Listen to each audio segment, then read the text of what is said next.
Si vous êtes nouveau sur la chaîne, n'oubliez pas de vous abonner et d'activer la cloche de notification. On commence. Ce n'est pas l'amour fou entre Cyril Gane et Tom Aspinall, depuis quelques mois.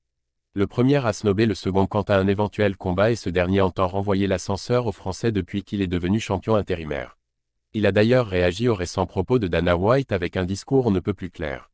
On aurait pu penser que la hiérarchie serait à nouveau claire chez les poids lourds, après que Jon Jones en soit devenu le champion en mars dernier. Sauf que sa blessure avant l'UFC 295 a tout changé, son combat de légende contre Stipe Miocic a été reporté tandis que Tom Aspinall a récupéré la ceinture intérimaire.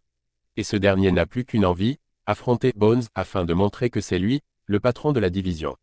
Petit problème, Dana White n'est pas sur la même longueur d'onde que le Britannique.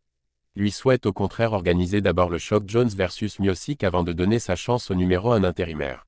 Ce dernier pourrait donc affronter Cyril Gane, un prétendant logique, sauf que voilà, Aspinall n'en a clairement aucune envie et se concentre sur l'américain, comme il l'a expliqué sur le podcast True Jordi. Tom Aspinall pas intéressé par un combat contre Cyril Gane. J'adore le MMA, l'UFC en particulier, ce que cela représente pour moi, c'est ce qui se fait de mieux en termes de sport de combat, et je suis un grand fan de boxe, j'adore le sport de la boxe, mais je déteste le modèle de la boxe anglaise. Il ne devrait pas y avoir 5 ou 6 champions du monde différents dans une même catégorie de poids, qui est le meilleur d'entre nous, c'est ça que je veux chercher à savoir. Il y a actuellement 2 champions dans la division poids lourd de l'UFC, ce n'est pas vrai. Vous pouvez l'édulcorer comme vous le souhaitez, c'est combat de legacy ou peu importe. Mon prochain combat doit être pour le titre incontesté. Pourquoi ferait-il autrement? Allons déterminer qui est le meilleur de tous. C'est aussi simple que cela. Toute cette merde de combat pour l'héritage, je ne comprends pas comment cela peut arriver. Ouais, laissez-les se battre pour leur héritage, mais pourquoi pour le titre incontesté? Pourquoi nous faire attendre? Je comprends que c'est Jon Jones. Il n'y a personne sur cette terre qui soit un plus grand fan de Jon Jones que moi, mais ce n'est pas de la boxe, ce ne sont pas des gars qui s'évitent, ce n'est pas le numéro 1 qui combat le numéro 10. Découvrons qui est le meilleur d'entre nous, parce que je crois que c'est moi. Il y a encore quelques mois, c'était Gane qui refusait de penser à quelqu'un d'autre que Gigi pour son prochain combat.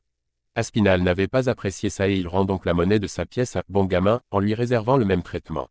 Reste à savoir qui affrontera le Français dans les mois à venir, puisque Jailton Almeida devrait bientôt affronter Curtis Blade alors qu'il était pressenti pour être opposé au tricolore.